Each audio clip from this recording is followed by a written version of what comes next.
तथापि अवघाला सर्व दशक होऊन केला विशद ते दशकींचा अनुवाद ते दशके बोलला नाना ग्रंथांच्या संमती उपनिषदे वेदांत श्रुती आणि मुख्य आत्मप्रतीची टिप्पण झाले.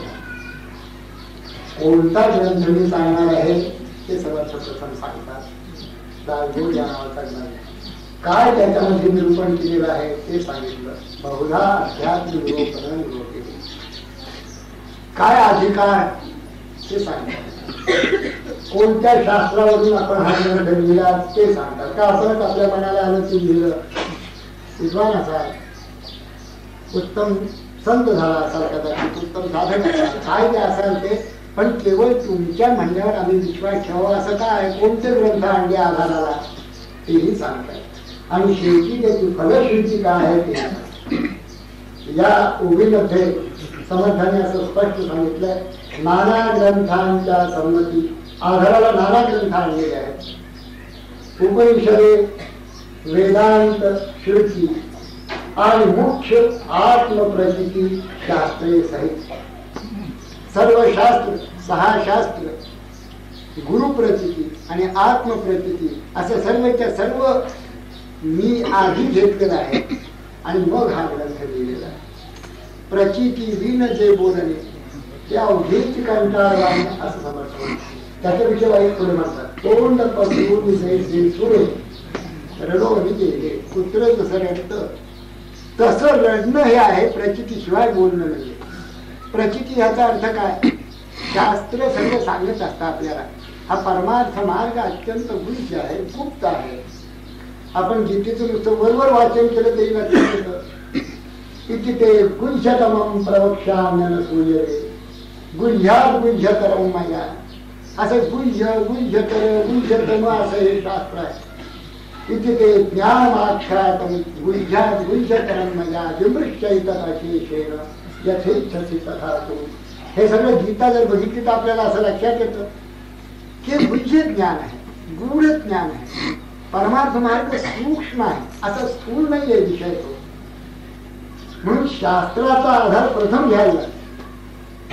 शास्त्रामध्ये ज्या ऋषीमुनींनी लिहिलेलं आहे ते त्यांच्या प्रचितीने, गुरुकृपेने आणि त्यांच्या गुरूंच्या मुखातून आलेलं ज्ञानच त्यांनी दिलेलं आहे. जसं कालिदास म्हणतात रघुवंश लिहिताना सुरुवातीला की काय माझं स्वतंत्र नाहीये.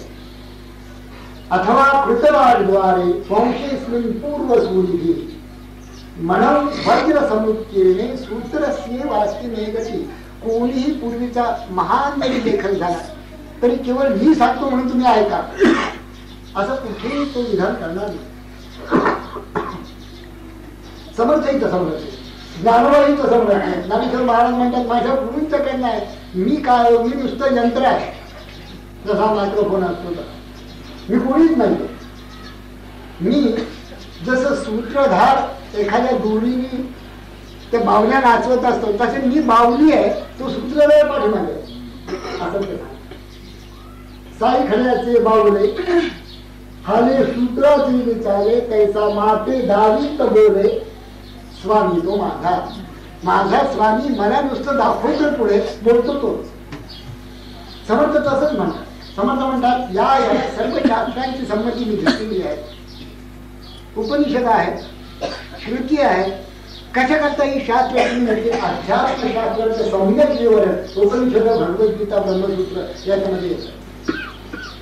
यापेक्षा आणखी काय? आणि ब्रह्मसूत्र दुसरं काहीच नाही आपल्याला ठाऊक आहे. उपनिषदालाच विषय करून ब्रह्मसूत्र केली आहे. म्हणजे उपनिषद आणि भगवद्गीता ही खरी. आणखी थोडक्यात ब्रह्मसूत्र. आता ते आर्ग्युमेंटेटिव्ह आहे त्यामुळे विस्तार झाला त्याचा. थोडक्यात ब्रह्मसूत्र बसूनच उपासना करावी हे सगळ्या उपनिषदामध्ये, भगवद्गीतेमध्ये. ब्रह्मसूत्र तसं सांगतात आसीन संभवा. अगदी थोडकं 1-2 शब्दामध्ये सर्व विषय तो अशी ब्रह्मसूत्र पाठ्य म्हणतात. ह्या 3 ज्याला प्रस्थान त्रयी असं म्हणतात त्याचा आधार घेऊन बाकीच्या साऱ्या पूर्या संतांनी ग्रंथरचना केली.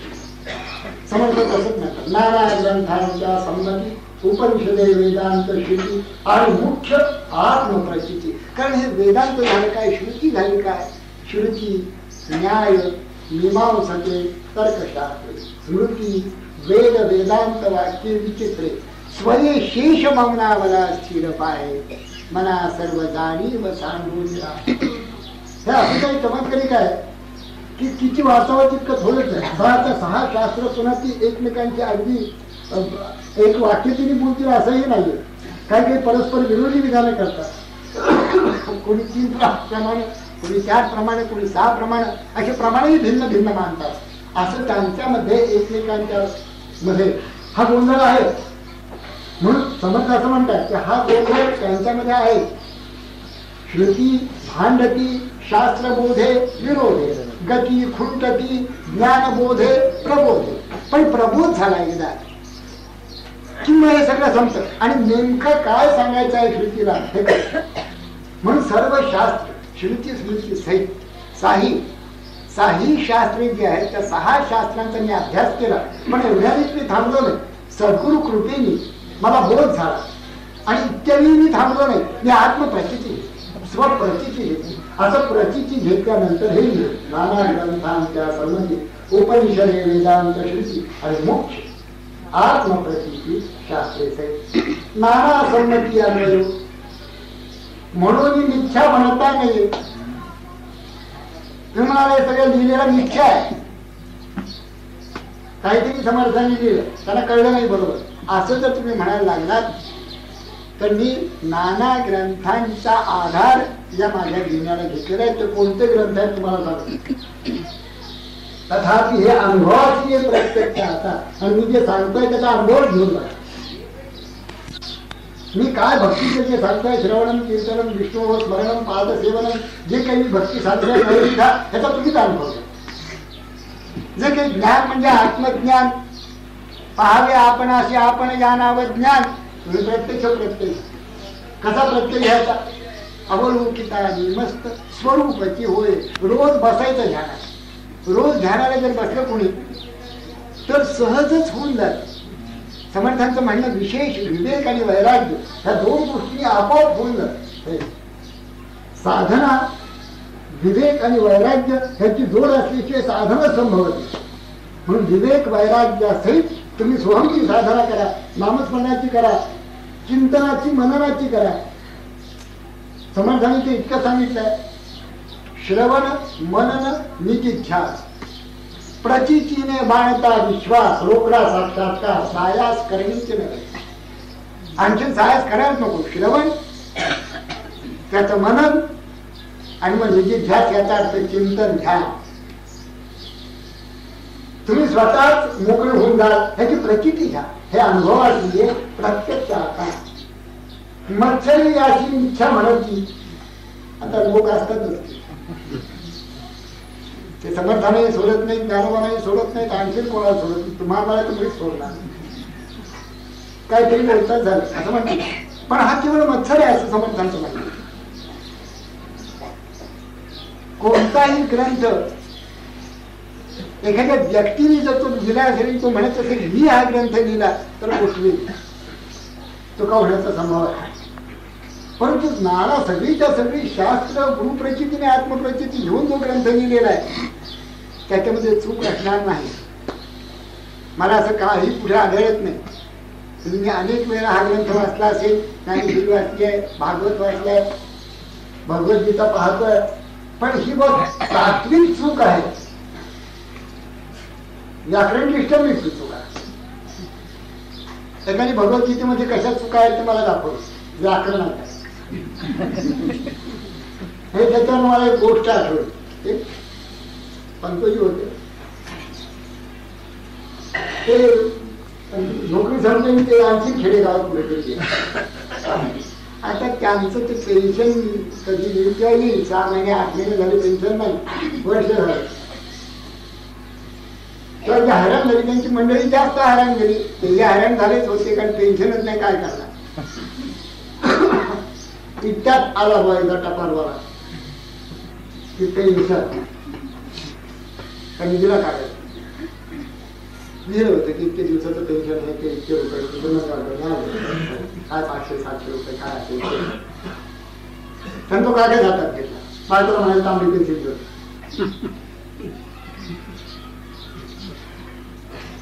चूक चूक 12 चुका फुडून आहे त्याच्या अंगावर भिरकावून टाकायचं म्हणजे पुन्हा दुरुस्त करून घेऊन घ्यायचं. असं तंत्र होऊन जात. कशाला महत्व आहे त्या गोष्टी विसरून जातात आणि व्याकरणाच्या चुका काढत. भगवद्गीतेतल्या व्याकरणाच्या चुका. एखाद्या आपण संतांकडे जातो, नाक थोडं नट्ट आहे बाकी बरं आहे, हे काय संतांचं लक्षण आहे. नाक थोडं नट्ट आहे सांगायचं बाकी बरं आहे. म्हणजे काय तुम्ही संतांचं नाक कसं आहे, डोळे कसे आहेत, कान कसे आहेत, गाल कसे आहेत हे बघायला गेलं होतात का? तो कोणत्या बोधात आहे ते तुम्हाला समजलं तर बघायला गेलं होता. म्हणून मत्सर आणि याला कोणी जर मिथ्या म्हणत असेल तर मत्सरच असला पाहिजे असं समर्थांचं एकंदर. मत्सरे याची मिथ्या म्हणती तरी अवधींची ग्रंथ उच्छेद घेतील. जर मत्सर तुम्ही कराल या ग्रंथाचा आणि याला मिथ्या म्हणाल तर याच्यामध्ये काहीतरी चूक आहे, अर्थवाद आहे, नाना तऱ्हेचे दोष आहे असं जर तुम्ही म्हणायला लागला तर अवघेची ग्रंथ उच्छेदीची कारणी सर्व ग्रंथ संमतीला घेतलेले आधाराला घेतलेले नाना ग्रंथांच्या संमती आणखी भगवत वाक्ये भगवंताची वचनच घेतलेली आहे. गीतेची वचनच घेतले. भगवंत सर्वेश्वर प्रत्यक्ष बोललेत ना. सर्वेश्वर प्रत्यक्ष बोली रायसे हे अगाध जेथ वेणावती वेद ते अल्पमी मतिमंत काय होय असं ज्ञानदेव म्हणतात. प्रत्यक्ष भगवंताची वचनच घेतलेली आहे. राजपदामध्ये भगवत वचनच घेते. नाही ना मी खिंडांची शास्त्र आहे, नाही ना तहाची पाव काय वचनच घेतलं. तसंच्या तसं शिवगीता कोणते कोणते ग्रंथ घेतले आपले काही घेतले त्या भेटले पाहिजे. पण बोला नका आपले ग्रंथ जर घेतले असते संमतीला तर मग मिथ्याच म्हणायला लागलं असतं. कारण हे कुठून आले ग्रंथ? पंडितांच्या पुढे काही लटपट चालत नाही. शिवगीता, रामगीता, गुरुगीता, गर्भगीता, उत्तर गीता, अवधूत गीता, गणेश गीता, यमगीता, उपनिषदे भागवत इत्यादी नाना ग्रंथ संमती सबोधिले येथ भगवत वाक्य यथार्थ निश्चय खात्रीपूर्वक लक्षात ठेवा की भगवत वाक्यच आहेत, बाकी दुसरं आणखी काही माझं स्वतंत्र असं काही इथे नाही. सगळं तेच आहे. माझं काय जर असेल तर जी काही भगवत वचन आहेत त्याच्या अनुभूती मी घेतलेली आहे. आपल्याला कोणी मारू शकत नाही, कोणी जाळू शकत नाही, पाण्याने तू भिजत नाही. माझा तो अनुभव असं समजलं नाही. अनुभूती माझी आहे.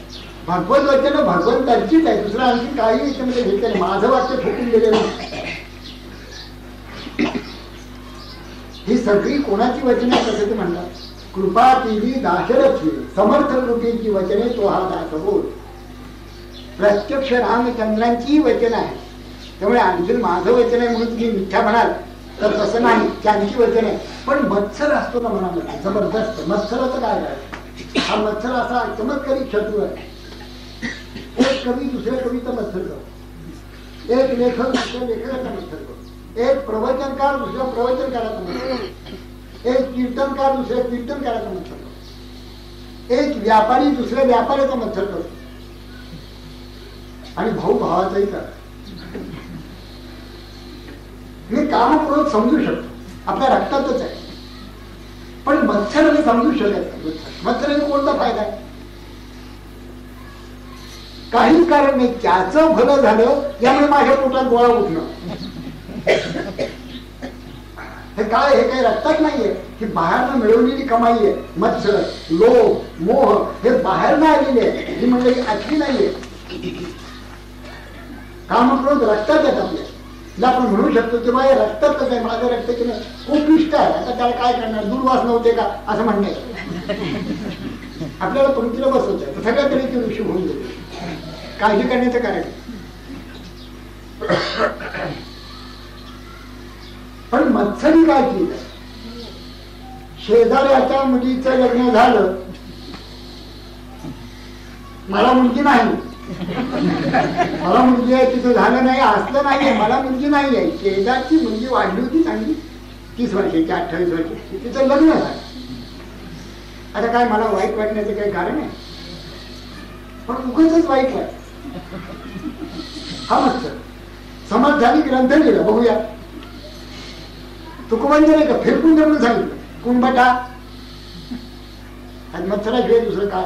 वेदांचा तो अर्थ आम्हासीच ठावा असं म्हटल्याबरोबर रामेश्वर भट्टांना इतकं काय झालं, आज नुसती अंगाची फिरकून देते ग्रंथ. तुला अधिकारच नाही. मथुरा किरीत काहीच नाही. काही काहीला काय कमी होत. रामचंद्र प्रत्यक्ष लीला चरित्र आपले करत होते, त्यांचं नाम आपण घेत होते प्रभू.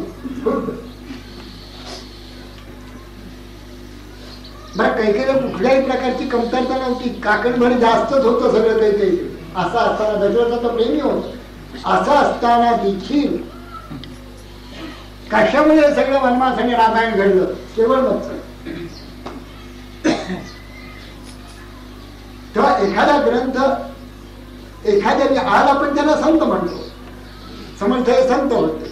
ज्या वेळेला संत प्रत्यक्ष कार्य करत असतात त्यावेळेस ते संत म्हणून समजलेच जात नाही, आपल्यासारखेच आहे. संतांना संत समजणारी मंडळी अत्यंत हाताच्या बोटावर मोडणे इच्छित असतात त्यावेळेला. कोणी संत घ्या. स्वरूपानंद 1934 पासून 1974 पर्यंत पावस या गावी होते. 1934 ते 1968 इथपर्यंत त्यांना त्यांच्याकडे येणारी मंडळी एखाद दुसरी दिवसाकाठी. 68 पर्यंत 34 वर्ष तयार झाल्यानंतर अनुग्रह 1918 पूर्ण झाले. 1932-34 साली पुढे ते आजारी पडले, तिथेच राहिले.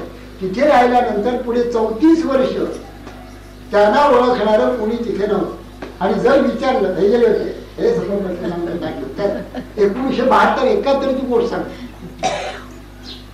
तिथेच त्याच्या एसटी स्टॉपच्या तिथे म्हणजे पूरमध्ये स्वरूपानंद कुठे राहतात हे प्रथम गेले. आमच्याकडनं ऐकून गेले.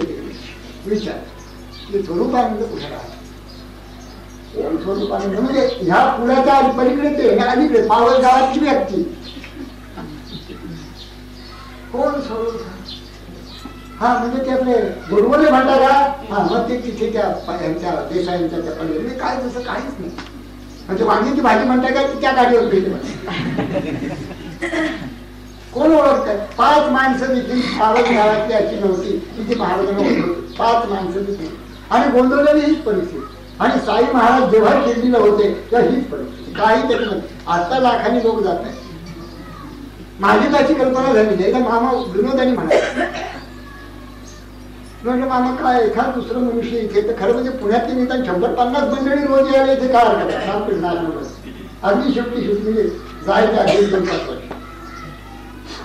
तर ते म्हणाले असं आहे, जोपर्यंत मी काही बोलू शकतो तोपर्यंत कोणी येणार. निश्चित कळलं पाहिजे त्याला की हे गेले मग 5 लोक येतात. हा रोग आहे आपल्याला. मत्सर हा रोग आहे. आपल्यापेक्षा कोणी मोठा आहे. मला अनंतर आठवले आले होते, ते मला म्हणाले की खरं सांगायचं म्हणजे बाळासाहेब असं आहे की कोणी आपल्यापेक्षा मोठा आहे, चांगला आहे असं सांगायला जीभ कशी अडखळून जाते. खरंच मला तेव्हा ही अडखळली का काय घटत घटात. तू चांगला आहे बा, तुझ्याजवळ हा गुण आहे असं म्हणाला काय. आणि संत नेमकं हे तो मिळतात परगुण परमाणून पर्वती कृत्य नित्यम. दुसऱ्याचा परिमाण एवढा गुण पर्वतासारखा उभा करतात आणि सांगतात, त्याला उत्तेजन देतात की तू चांगला आहे, तू उत्तम आहे, तू साधक आहे, कर नामस्मरण कर, ध्यान कर, गीतावाद ज्ञानेश्वरी वाद, असं त्याला उत्तेजन देतात संत. आणि हा तुला काय येतं, तुला काय करत. म्हणून हा मत्सर. मत्सरे याची इच्छा म्हणती तरी अवघी व्यक्ती समाधान शेवटी सांगायला लागलं की तू जर मत्सर या ग्रंथाचा करायला लागलाय तर हा एक ग्रंथ नाही, याच्या आधाराने 100 ग्रंथ आहे. भगवत वचन आहे, सगळ्याची सगळी इच्छा म्हणणार का तू, असं त्यांचं विधान. इच्छा विकताना ग्रंथ संमती सबोलिले भगवत बाकी यथार्थ निश्चय. भगवत वचनी अविश्वास है ऐसा पूर्ण पतित असे. त्यांनी किती ठिकाणी म्हटलंय मत्थरमंताची गोवी लागूची नको. ते मत्थरमंत जे असतात ना त्यांच्यापासून आणि जपून आणि गुप्त बाळाने करावं. उदंड करी गुप्त रूपे भिकाऱ्यासारखे स्वरूप तिथे यशकीर्ती प्रतापे सीमा सांगली. उदंड करी गुप्त रूपे गुप्तच रूप राहून करावं. जरा तुम्ही प्रकट झालात ना लोकांना मत्सराशिवाय दुसरं आणखी काही होत म्हणून ती वाटच मोडून टाकावी. जनामध्ये दुर्जन प्रगट तरी अखंड खटखट म्हणून ते वाट बुजवून टाकावी. अगदी स्वच्छ शब्दामध्ये सांग हे काही म्हणजे परमार्थ हा खरोखरीच असा आहे आपल्या अवगुणाचा त्याग करायचा आहे आणि दिवसेंदिवस अधिकाधिक गुण आपण मिळवायचो. ज्या योगाने नामस्मरण ध्यान करायला आपलं मन निर्मळ स्वच्छ होईल आणि त्यांनी नामाचं स्मरण अथवा ध्यान उत्तम तऱ्हेने होईल. अवगुणाचा त्याग न करता नुसतं आपलं काहीतरी अंगठी काढीने घड्याळ काढले आणि काही होणार नाही. यांनी काहीही होणार नाही. परमार्थ होऊ शकत नाही. हे जादूचे खेळ आहे. म्हणजे आमचे रघुनाथ आपले काय रघुवीर आहेत ना रघुवीर ते खेळ करते.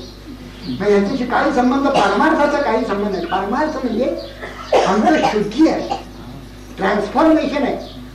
जे मन आहे ते मन तसं राहता कामा नये. मनात मत्सर गेला पाहिजे काम गेला पाहिजे क्रोध गेला पाहिजे अहंकार गेला पाहिजे दंभ गेला पाहिजे.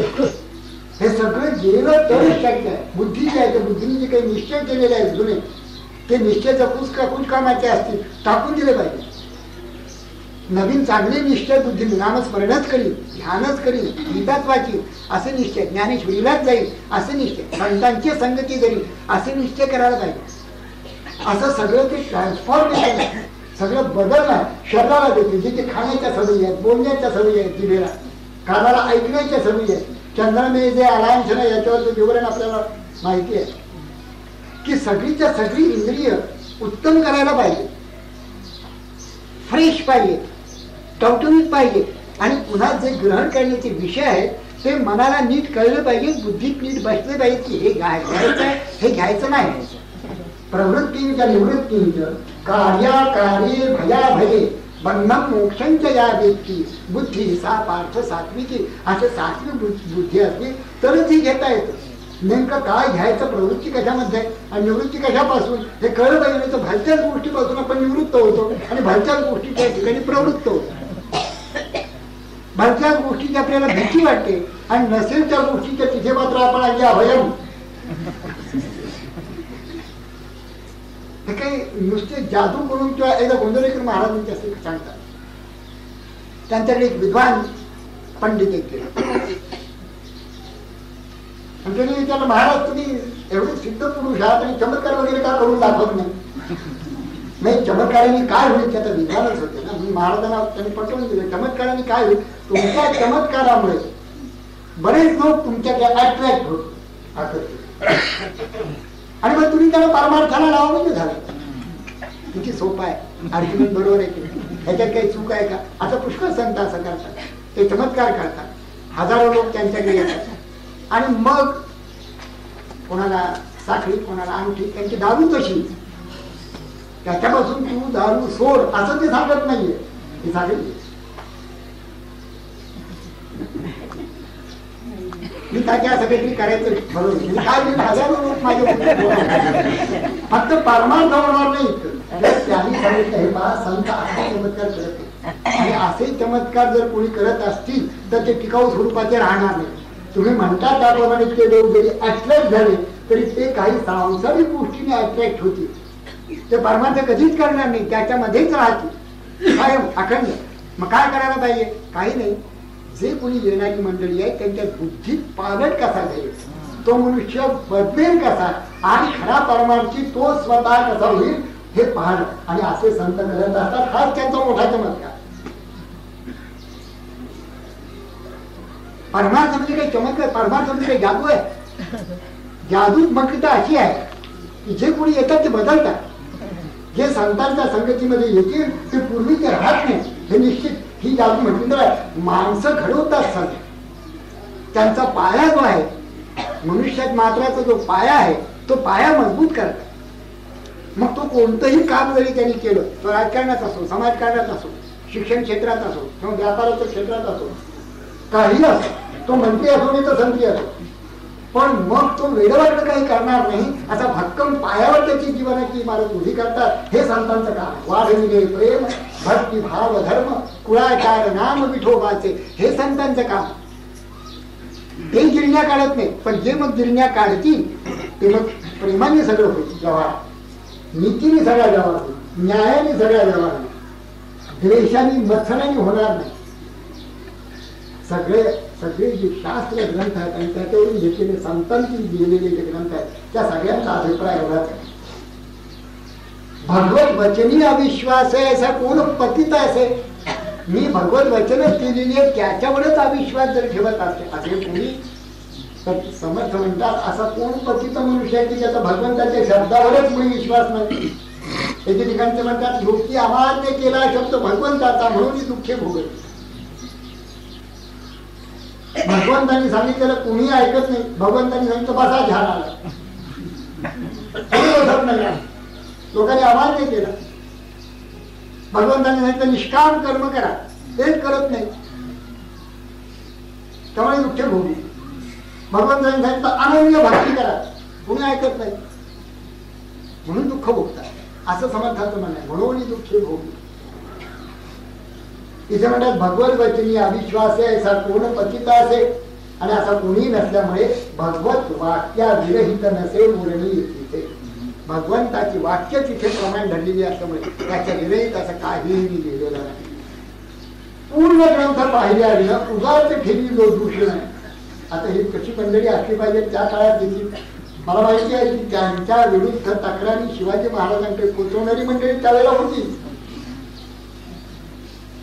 त्यांची सगळी लबाडी आहेत आणि हे बुवा आहेत असं म्हणणारी माणसं त्यावेळेला देखील होती. खुद्द शिवाजी महाराजांच्या कानापर्यंत नाही त्यांच्या शिष्यवर्याच्या कानापर्यंत या कागाळ्या करणारी मंडळी होती.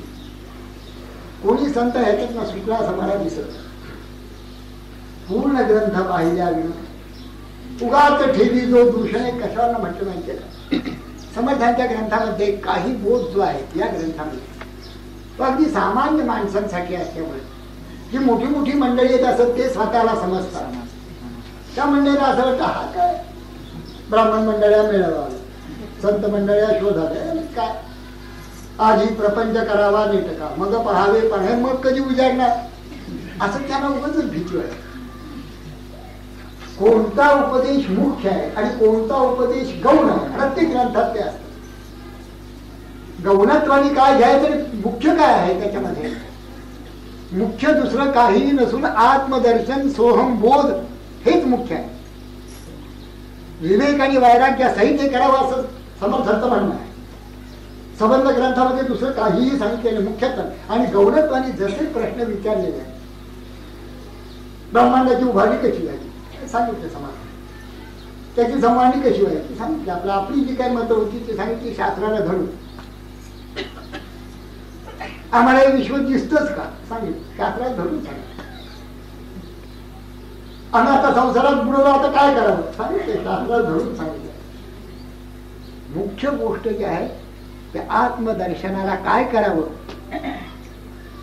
सगळ्या संतांच्या ग्रंथांचा इत्यर्थ जर काढला तर हाच आहे की प्रत्येक जीवाला आत्मदर्शन करून घेण्याचा हक्क आहे. प्रत्येक जीवाचा तो हक्क आहे. जीव हा मुळातच ब्रह्म असल्यामुळे तो हक्क त्याचा कोणी हिरावून घेऊ नये असं साऱ्यांचं म्हणणं. आणि का न करावं हे बुडतायत लोक असं त्यांना कळवं. पूर्ण ग्रंथ पाहिजे त्यातल्या एखाद्या गौणत्वाने वाक्य उच्चारायचं. उदाहरणार्थ सांगतो तुम्हाला गौणत्वाने. त्याने एके ठिकाणी म्हटलं धन्य भीम गोदांगुळा कोरवर्यांच्या उदंत माळा दही वडे खाता सगळा समाधानावरती उभी. आता खरंच का त्यांना दही वडे खाऊन समाधान तुम्हाला मिळावं अशी इच्छा आहे समजता. गौण आहे त्या गोष्टी. नाना तऱ्हेचे तीर्थांच्या महिमा सांगत असताना ती उभी आले. एके ठिकाणी वडे खाऊ म्हणून आले. काय वडे खात बसायचं असं समर्थांचं म्हणणं आहे. आम्ही वडे खातो समर्थांनीच गेलेलं आहे असं तर म्हणायचं. मुख्य गोष्ट आहे सोहम आत्मा स्वानंद घन अजन्मा तो तूच जाण हेच साधूचे वचन सदृढ आहे. आपला आपणाचे लाभ हे ज्ञान परम दुर्लभ. आपलाच आपल्याला लाभ होणं, स्वरूप बोध होणं, स्वरूपाचा आनंद प्राप्त होणं हे परम दुर्लभ. हे आदि अंती स्वयंभ स्वरूपाची स्वये. अहम आत्मा हे कधीची विसरू नये. स्वरूपानुसंधाने तरे प्राणी मात्र. हे सगळं मुख्य होत. त्याला पोषक असलेले काही साधना विवेक वैराग्याधिक हे सगळे त्यांनी सांगितले या ग्रंथामध्ये. पूर्ण ग्रंथ पाहिल्या गेलं उगाच ठेवी जो दूषण तो दुरात्मा. दुरात्मा ह्याची तिथे व्याख्या केली आहे. दुरी आत्मा ज्याला तो दुरात्मा आहे. समर्थांनी व्याख्या करून लागली. दुरात्मा दुरात्मा म्हणजे काय आपण उदाहरण वाईट आहे. दुरात्मा आहे. दुरात्मा म्हणजे ज्याला आत्मा दुरी आहे तो दुरात्मा. दुरात्मा दुराभिमान. दुराभिमान मत्सरे करी तो दुरात्मा आहे. आणि मत्सर आहे. त्या मत्सराने दुरभिमानही त्याच्यामध्ये आलेला आहे. आता दुरात्मा दुराभिमान मत्सरे करी. अभिमाने उठे मत्सर. अहंकार हा काय ग्रंथ आहे का? ते काही शब्द आहेत त्या उघड ढोबळ सगळे समर्थाने लिहिलेले. काय हे पंडित ना त्याचा ग्रस्त पंडित आले. मला म्हणाले ज्ञानेश्वरी कधी होते त्याचं काही गृहीत धरता येईल का? त्यांचं तत्वज्ञान जे आहे ते काय तुम्ही अगदी 100% तसं गृहीत धरणार का? 100%? म्हणजे किंवा मला काही कळलं तुम्ही काय म्हणायचं तुमचं. नाही, ज्ञानेश्वरीला आम्ही प्रमाण मानत नाही. मग कशाला प्रमाण मानता? भगवद्गीता. भगवद्गीता हे प्रमाण आहे. कारण प्रस्थानत्रयी मध्ये ते एक असल्यामुळे भगवद्गीता वस्तुतः ती तशी बघायला गेलं तर स्मृतीच आहे. काय कुठपर्यंत ग्रंथ चालतो. पण आम्ही तिला श्रुतीच्या पंक्तीला बसतोय. आम्ही त्या पंडितांनी कसं बोलतात ती मंडळी. मी त्यांना म्हटलं की मग भगवद्गीता ही तुम्हाला प्रमाण असेल काही बाजू पूर्ण नाही ते तुमच्या दृष्टीने पण काही जर प्रमाण असेल तर मग त्याची कोण न सोडता ज्ञानोबांनी ज्ञानेश्वरी दिलेली. तुम्हाला जर ती कळली नसली तरी जे त्यात येता येत नाही ते तुमचे इतकेच पंडित आहेत. ते मानतात की ज्ञानेश्वरांनी नुसतं काव्य केलं. हे काय काय युगायुगांचा लॅम्प पोस्ट मी दायना वीज कुठे तिला जर ते संपे पंप पंपुनी पंपे. तिथे डोळे विजेच्या बॅटरी सारखे होते आणि ती विजेच्या खांबासारखी उंची होती. असे याला काल कृपाचा ओढ्या मेले येऊन गेलं ते तसेच पडू द्या. पुन्हा ते काढून आमच्या मला आठवत आहे ना इंग्रजी काही 4वी-5वीत नाही त्यावेळेला एक काव्य होतं. मला अजून त्या काव्याचं काय आणि आम्हाला तो प्रश्न होता ते काव्य आठवत. मला अजून ते आठवत. काव काव कविता कावळे मोकळे करुणी आपुले हे गळ. आता आहे काव्यामध्ये असं का ज्ञानेश्वरी किंवा जाणवून आहे. हे काही शब्द पांडित्य आहे का? हे का अलंकारिक ग्रंथ आहे का? भाषेवर अलंकारावर तास ठरवलेला अलंकार असे ग्रंथ आहेत काय? ह्या अध्यात्माचे ग्रंथ आहे. आणि ज्ञानोबांनी स्पष्ट सांगितलं आमच्या अध्यात्म ग्रंथी ही अंतरंगाची अधिकारी लोक वाक्या सूर्य होईल सुखिया. बाकीचे काय वाक्या सूर्य सुखी होत पण मुख्य अंतरंग म्हणजे जे नाव धारक आहे अथवा ते ध्यान करतायत अथवा त्यांना चित्त आहे करण्याची काही खरोखर जितकी केला पाहिजे परमार्थ. असा परमार्थ होणार नाही. एक 2 मित्र आळंदी गेले. टेन्शन घेतलं होतं. मामा भेटले बरोबर. मामा म्हणाले आता टेन्शन घेतलं आता काय करावं. ज्ञानेश्वरी वाचावी फारच चांगलं झालं. मला तेच ठरवलं जायचे खोली घेतले पहिले आश्रमामध्ये आता ज्ञानेश्वरी वाचावी. मामा म्हणाले फार चांगलं. कोणती घेऊ कोणती घ्या ज्ञानेश्वरी केलेली ज्ञानेश्वरी कुठली घ्या साखरे महाराजांची चांगली कधी वाचायची. झोपता झोपता सगळे दिवस घर व्याप करायचा उन्हाळ्याला पेन्शन घेतल्यानंतर तिथे उन्हाळ्यात थांबत आणि झोपता तो मित्र केलाही झोपायचा, त्याला काही इंटरेस्ट नव्हता. हा एकच इंटरेस्टेड व्यक्ती एकच त्या दोघांमध्ये. कारण 50% ज्ञानेश्वरी वाटत असेल आता काय काय 5-25 रोय असेल ज्ञानेश्वरी पडायची झोपायची. मग त्या मित्राला असंही 15-20 दिवस झाल्यानंतर काय त्यांची 100-50 पाऊंडचे पानं झाली. या मित्राने दरम्यान काय करावं, त्यांची जी फूल घातलेली असेल ती खूप मागे फूल तशी ठेवा. आता ह्यांचं अध्याय होणार कसे? पहिला अध्याय जिंकून झाला, आता पुढे 2-4 महिन्याने मामा पुन्हा भेटले. काय कसं काय चालायचं त्याला ज्ञानेश्वरी वाचतो. वा छान करतो, कसं काय वाटतं तुम्हाला? आनंद. पण थोडं पण एक गोष्ट मला खटकली कमी झाल्या तर समजतं जन्मभर आम्ही वाचला, आम्हाला कुठे खटकलं नाही आणि याला कसं काय खटकलं. बरं किती मंडळी पेन्शन पण किती चांगली हायली एज्युकेटेड. काय झालं काय झालं म्हणजे काय नाही, सगळी ज्ञानेश्वरी चांगलीच आहे. तुझं सर्टिफिकेट आहे नाही करणं, पण रिपिटिशन किती आहे काय करणार असं का कुठे वाचायचं. अभिमानी मत्सरी तिरस्कार, पुढे क्रोधाचा विकार. अभिमान मत्सर सगळे संत होरपळून निघालेले मत्सरांनी क्रोधा. उदंड निंदा जी संतांची झालेली आहे ती तुकाराम इथेच त्याचं करणार मत्सराने क्रोध सत्य अभिमान म्हणून हुकुमाने ठिकाणी म्हणते गाढवभर पोछा वाचतो. काय उपयोग आहे का त्याचा? तू नाम घे विठ्ठल विठ्ठल मग गाढवभर पोछा वाचून गेली. गाढव त्यावेळेला गाढवावरला उंटावरला असं पोछे द्यायचं पंडितांच्या. पंडित पुढे आणि ते गाढव हे एक गाढव पुढे आणि पाठवण्याची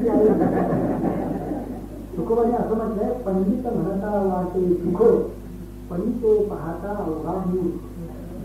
काय करावे भूकीले वेद पठन वाया गेले, वेदी सांगितले ते न करी गम ब्रह्मणे दुराचारी. हा तुका म्हणे हिंदी शिव हा कितीचा अनुभव तुला कळतो का? काही कळत नाही. पुस्तक पोचावर तुला उपयोग होणार. तू साधना कर, जितकी साधना करशील तितकं तुला सहज त्यांचा आपोआपच कळतील. तुला आणखी सांगायला लागत नाही. ज्ञानेश्वरीच्या कुठे क्लासला जायला नको. या शब्दाचा अर्थ काय नाही, कसं नाही, का असं काही नाही लागेल. साधनी आपण ज्या पातळीवर जातो त्या पातळीवर गेल्यानंतरच हे संतांचं वाचन वचन आपल्याला कळायला. तुझे वाक्य व्यक्ती न येता देवा, जो जाणे आपुल्या जाणीवा. हे काहीच नव्हे, हे भावा भरवशीने आहे. गुरुकृपा झाल्याशिवाय आणि गुरुने सांगितलेला मार्ग आपण चालल्याखेरीज आपल्याला एक ग्रंथ करणे शक्य. पण मत्सर अभिमान क्रोध, प्रथम अभिमान अहंकार, त्याच्यापूर्वी मत्सर आणि मग क्रोध. अभिमान मत्सर, मत्सर तिरस्कार, पुढे क्रोधाचा विकार, परमध्ये पडे ऐसा अंतरी नाशरा. आता नाशक कोणता पदार्थ आपल्याला मला वाटतं? कधी कधी दूध नाचतं, मग त्याचं काहीतरी साखर बिखर घालतात, पण ते असं कसं तरी आपण खावं. आता नाचलं काय ताकवत नाही, मग 3 रुपये किलो झाला, मग 3 रुपये लिटर झाला. त्याचा नाचलेला भाजी नाचते, आपण काय खातो? काही नाचता एखादा मनुष्य नाचला आपण काय होईल? कशाने नाचतो ते सांगितलं समाज. अभिमान मत्सर तिरस्कार क्रोध नाचतो. क्रोधाचं तत्वज्ञान करणारी मंडळी रागवलंच पाहिजे. रागवल्याशिवाय होतं का काय? मुलाबाळांना रागवलं पाहिजे. असं म्हटलं लावे 5 वर्षांनी 10 वर्षांनी तारली. अरे पण तू आता 25 वर्षाचा झाला, प्राप्ती तू 16 वर्षे म्हणतच नाही. 15 वर्षापर्यंतच म्हटलं, पुढलं काय? आता तो 25 वर्षाचा झाला, आता त्याला मित्रवत वागवावं असं तुम्ही सुभाषित म्हणतो. ते तारेल बरं तुमच्या लक्षात राहिलं. कोणावर राहावं? बायकोवर रागवतील, नवऱ्यावर रागवतील, मुलांच्यावर रागवतील, नोकऱ्यांच्यावर रागवतील, सगळ्या समाजावर लागू होती. आणि मग लोक काय म्हणत माहितीये ना, राजूच आहे, कोपिष्ट आहे, नाशिक आहे. ऐसा अंतरी नाचला काम क्रोध हे खवळाला. कामना देखील किती कराव्या आणि कोणत्या कराव्या त्या मर्यादा. काम आणि क्रोध खवळता कामा नये.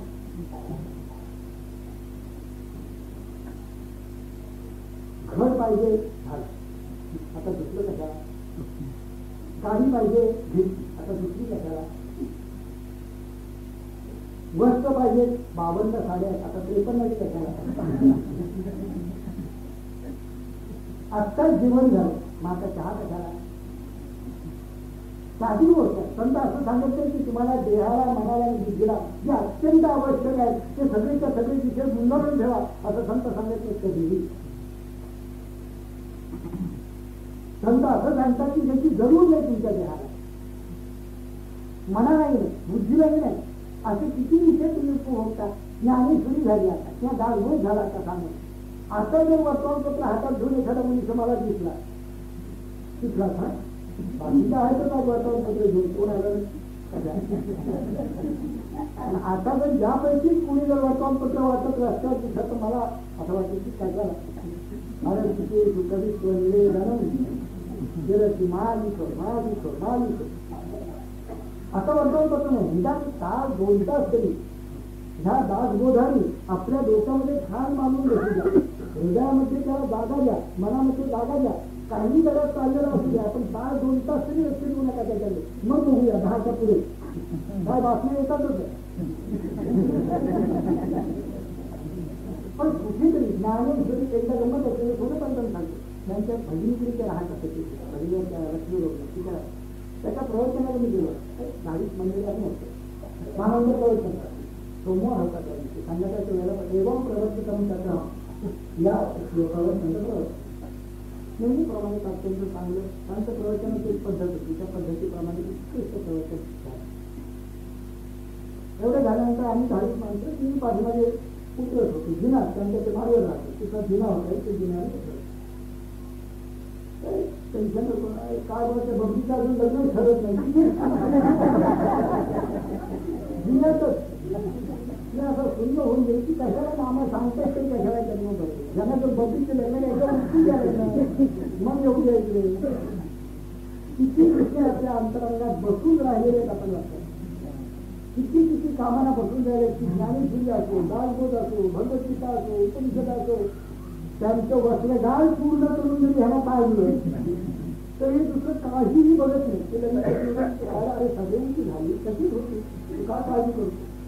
सगळे लोक राहतात तसं तुम्ही राहते. काय तुझी कपॅसिटी असेल, बुद्धी असेल, युक्ती असेल, तुला जी काय बुद्धी भगवंताने दिली, तू आता नॉन मॅट्रिक एक्सपायर आहे, तुला किती काय त्यात तारीख मिळणार आहे. मग कोणीतरी असं तुझ्या वडिलांचा आजोबांचा तरी पाहिजे तर मिळेल, नाही तर नाही मिळणार. तुझी कर्तव्याची काही नाही. तुला जर यशस्वी होता आलं नाही सध्याची कामाला किती करायच्या आणि कोणत्या करायच्या बघायला आपला देह तृप्त झालेला. मला तर असं वाटतं की प्रत्यक्ष भोग जेवण करत असतात, लागू खात असताना आणि स्मरण करा. जेवण जेवतोय त्यावेळेला श्रीराम जयराम जयराम आलं पाहिजे. आतून नुसतं निनादच पाहिजे. काय घाट जातोय आतमध्ये आणि नाम त्याच्यामध्ये निश्चित होऊन तो घाट पडतोय. मग ते जेवण होत नाही, उदरभरण होत नाही, ते विषय सेवन होत नाही, तो यज्ञ होईल. पूर्ण परमार्थिक तो की जो जे काही प्राप्त विषय आहेत ते भोगत असताना जे काही त्याला प्राप्त झाले, धर्म आहे, प्राप्त आहे, ते भोगत असताना तो अखंड हरिस्मरण करतोय. हा पूर्ण मनुष्य समजा त्याला आणखीन काही पाहिजे आहे अशी इच्छाच नाहीये. निरीच्छ झालेलं आहे, निर्वासन स्थिती आहे. कारण प्रत्यक्ष विषयांचा उपभोग घेत असताना ज्याला नामस्मरण आठवतं तो धन्य नाही. एखाद्याने घर घेतो समजा आहेत वडिलांचे पैसे आहेत, त्यांचे पैसे आहेत, एक चांगलं 40 स्टेज इमारत आहे, त्याच्यामध्ये फर्निचर वगैरे अप टू डेट आणि गृहप्रवेश केला आणि तो बसला मात्र